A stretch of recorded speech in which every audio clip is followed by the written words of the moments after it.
अब बात करें आगे महासागरीय तरंग या फिर लहरें।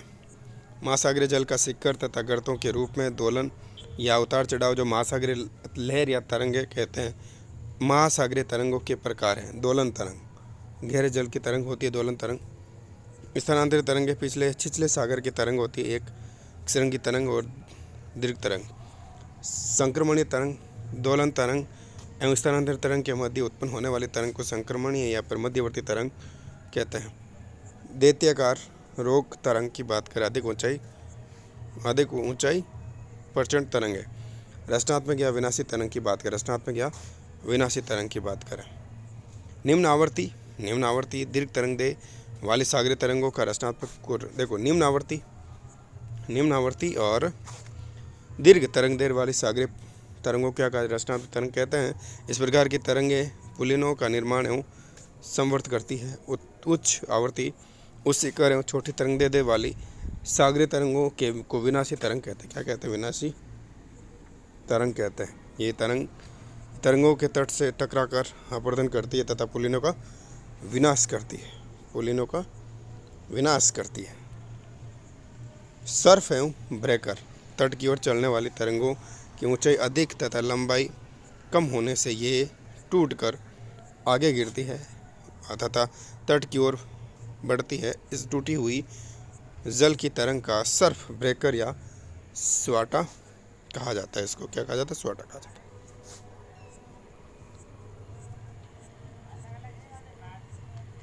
ठीक है, क्या कहा जाता है? इसको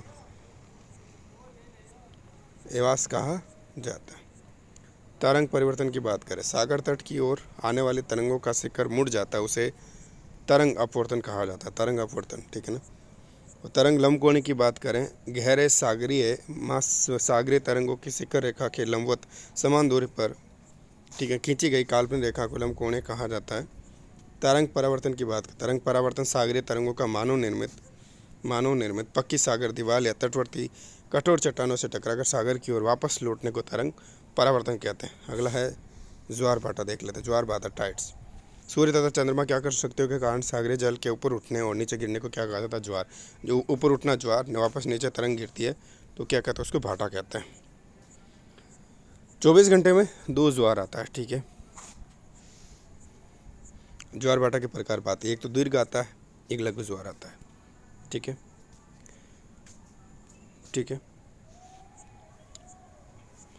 सीधी सरल रेखा में होंगे तो दीर्घ ज्वार आएगा, 20% अधिक ज्वार आता है।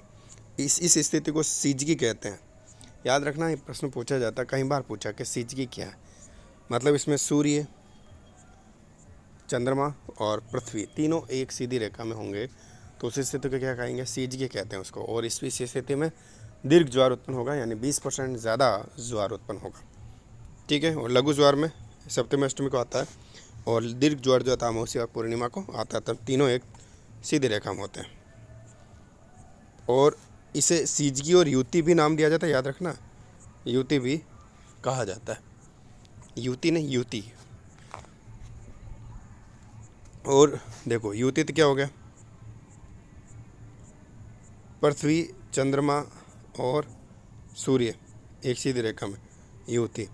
और फिर चंद्रमा, पृथ्वी और सूर्य, जब सूर्य जो है, सूर्य चंद्रमा के बीच, पृथ्वी जो बीच में हो तो उसे वीति कहता है। क्या कहा जाता है? वीति कहा जाता है।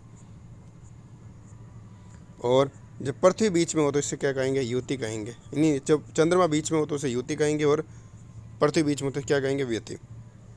कनाडा की फंडी की खाड़ी में अधिकतम ज्वार भाटा आता है, ठीक है। यहाँ का अंतर पाया जाता है 16 मीटर के यहाँ पर ज्वार आता है।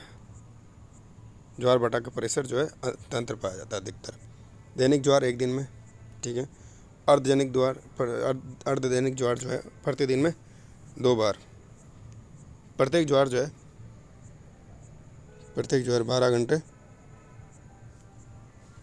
12 घंटे 6 मिनट में प्रत्येक ज्वार आता है। 12 घंटे 26 मिनट, सॉरी, ठीक है।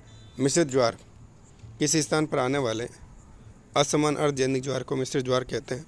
भूमध्य रेखीय ज्वार जब चंद्रमा भूमध्य रेखा के ठीक ऊपर स्थित होता है तब वहाँ उत्पन्न दोनों उच्च ज्वारों तथा दोनों निम्न ज्वारों के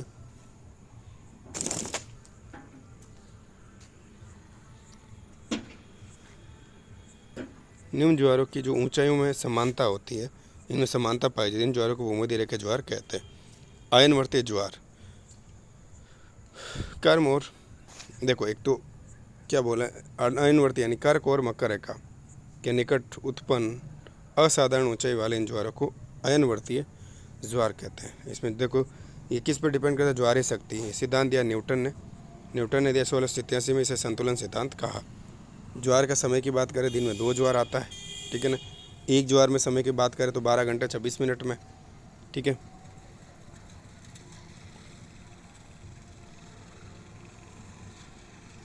ज्वार भाटा की उत्पत्ति संबंधी सिद्धांत की बात करें, न्यूटन का संतुलन सिद्धांत है, विलियम हेल का प्रगामी तरंग सिद्धांत।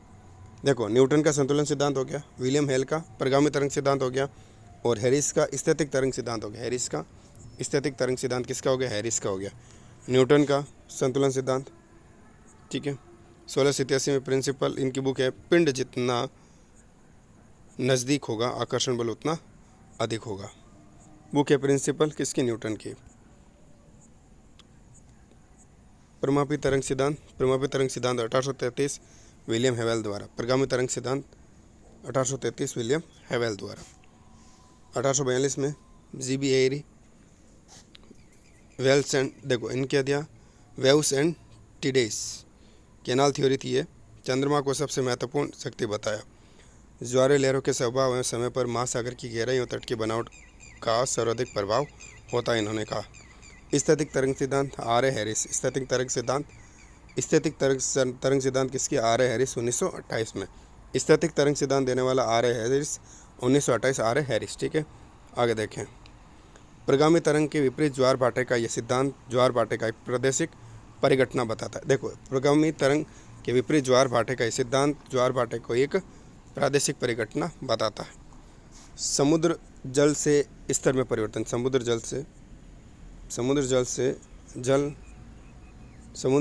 जल स्तर में परिवर्तन। ऐसा अनुमान है कि यदि अंटार्कटिक महाद्वीप की समस्त हिम पिघल जाए तो सागरीय जल स्तर में 60 से 75 मीटर की वृद्धि हो जाती है। 60 से 75 मीटर की क्या हो जाती है, वृद्धि हो जाती है।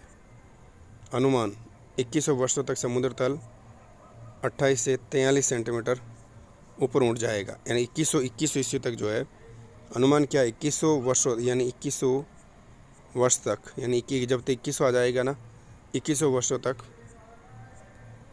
28 से 43 सेंटीमीटर ऊंचा उठ जाएगा समुद्र तुलना 2000 की तुलना 20,000 की तुलना, ठीक है।